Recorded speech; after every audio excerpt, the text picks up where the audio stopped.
እምነትን ከነ ታሪኩ ሀገርን ከነ ድንበሩ የሚያፈርሱ ለገዛ ወገናቸውና ትውልዳቸው ጠላት የሚሆኑ ነጥቀውና ቀምተው የማይጠግቡ በልተው ጠጥተው የማይረኩ ቢለብሱ የማያምርባቸው ቢናገሩ ነገረ እሬቶች ለዛ የሌላቸው የህይወት ሞገስ የራቃቸውና ስግብግብ ስብዕና ያላቸው ይሆናሉ።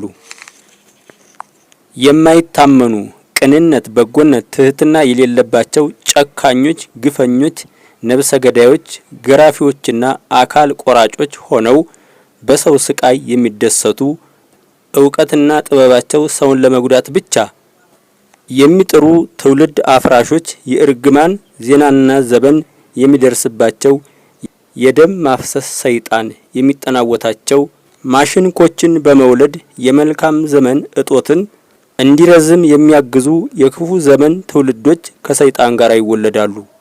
የገድለ ዳቢሎስ ገጸ ባህሪ በሽርጥ አንገት ልብስ፣ በቆንጥር ሸበጥ ጫማ፣ በተራቆተ የቁምጣ ትጥቅ እስራት፣ በዲሞክራሲ የሐሰት ቅንብር ጭንብል፣ በብሔር የዘር ሽንሸና ቁራኛ፣ በማስመሰል የህግ ጭቆናና በስልጣን የሽፋን ምንዘራ ስርቆት፣ ቅሚያ፣ ንጥቂያ፣ ሌብነትና ዘረፋ፣ በህግ ስም የመከላከል አፈና፣ ስወራ፣ እስር፣ ድብደባ፣ ግርፋትና ግድያ፣ ኢሰብአዊ የሆነ ወሰን የለሽ መንግስታዊ ወንጀልና በዘር ለይቶ የመፍጀት አዝጋሚ ድብቅ ጭፍጨፋና በግልጽ በተደራጀ በአሽሽ እጽ የተደገፈ በህሊና ቢሶች በሚመራው ቡድን ሰብአዊ እልቂቶችን በማስፈጸም መርካት የዚህ ሟርተኛው ወታደራዊ ገዳይ መንግስት ጁንታ ቁመና ሆኖ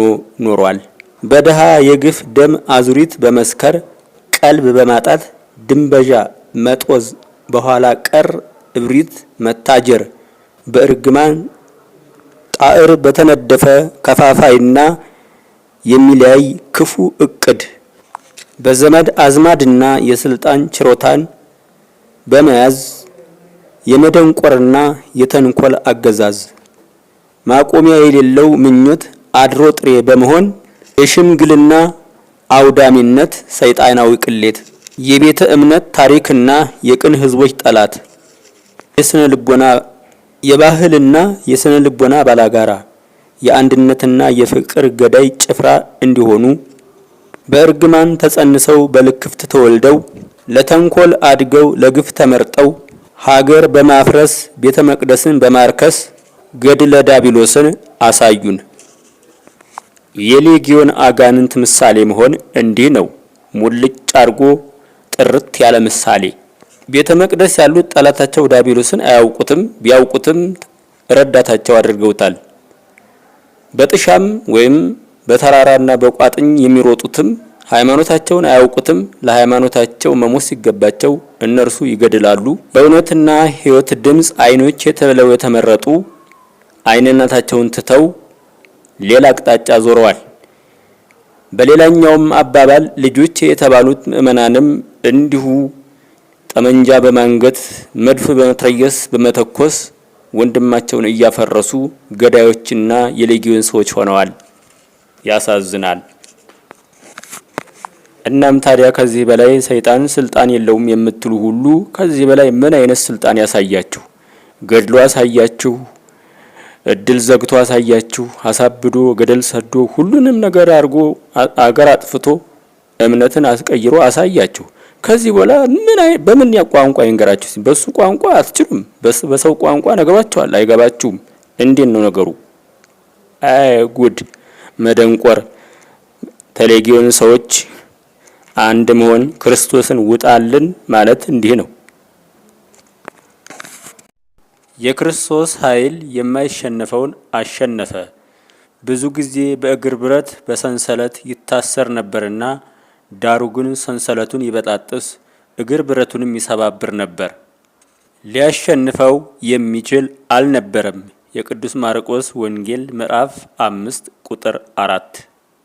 የዘመኑን ኃይል የያዘና ትውልዱን የገዛው ብቸኛው አምባገነን ይህ የመቃብር ሰው ነበር።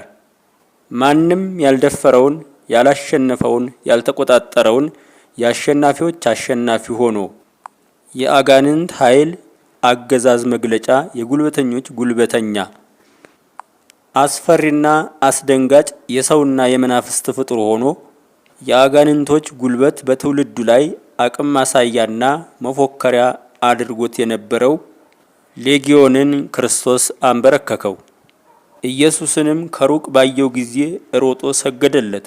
በታላቅ ድምፅም እየጮኸ የልዑል እግዚአብሔር ልጅ ኢየሱስ ሆይ ካንተ ጋራ ምን አለኝ አለ። እንዳታሰቃየኝ በልዑል እግዚአብሔር አምልሃለሁ አለ። በሩቅ አይቶ አወቀው። ማንነቱን ለይቶ የእግዚአብሔር ልጅ መሆኑን ተረዳ። ልዕልናውንና የአምላክነት ክብሩንም ገለጠ።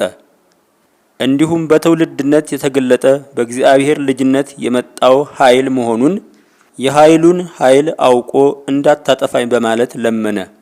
ስሙንም ከዚህ በፊት ሳይሰማና ሳያውቀው ከጌርጌሴኖን ባለስልጣኖች ተሽሎ ኢየሱስ ብሎ በመጥራት ከፊቱ ተደፍቶ በፍርሃትና በረአድ እየተንቀጠቀጠ ሰገደለት። ማንም የማይችለውና ምንም የማያሸንፈው ጉልበተኛና አምባገነን በክርስቶስ እግር ስር ተደፋ። የማይናገረው ማንነቱን የማይገልጸው ደፋር ገዢ ማንነቱን ለመግለጽ ጮኸ።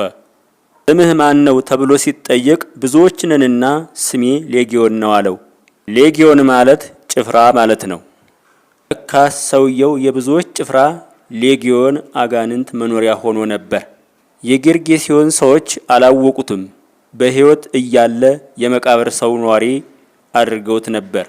መጠሪያና መታወቂያውም በሰው መቃብር ላይ የሚኖር የመቃብር ሰው ነበር። አንተ እርኩስ መንፈስ ከዚህ ሰው ውጣ ብሎ አዘዘው። የጌርጌሴኖን መንፈስ ርኩስ ነበር። ባለጸጋዎቹም የሚሰሙትና የሚያዩት ድምፅ የርኩሳን መናፍስት ነበር። ወይ አለመታደል! ብዙዎች እንዲህ ነን። ሰዎችን የተዳበሉ የርኩሳን መናፍስቶችን ስራና ድምፅ እንሰማለን። እያየን በሐሳብና በተግባር የጥፋታቸውን ክንውን ተጋሪዎች በመሆን ደጋፊዎች ነን። ያሳዝናል። ከ5500 ዘመን በኋላ ውጣ የሚል የአሸናፊዎች አሸናፊ የጌቶች ጌታ በእግዚአብሔርና በሰው ልጅነት ተዋህዶ በሥጋ ተገለጠ። ለዘመናት በጭካኔ አገዛዝ የገዛውን ሌጊዮንን ውጣ ብሎ አዘዘው። እና ዛሬ አጋንንት ውጣ ሲባል የሚከፋቸው ሰዎች እነማን ናቸው? የሌጊዮን ሰዎች ናቸው ማለት አይደል እንዴ? የጌርጌሴኖን ሰዎች አይ ጉድ! ሳይታወቅ በሃይማኖት ውስጥ ሌጊዮን ነግሷል።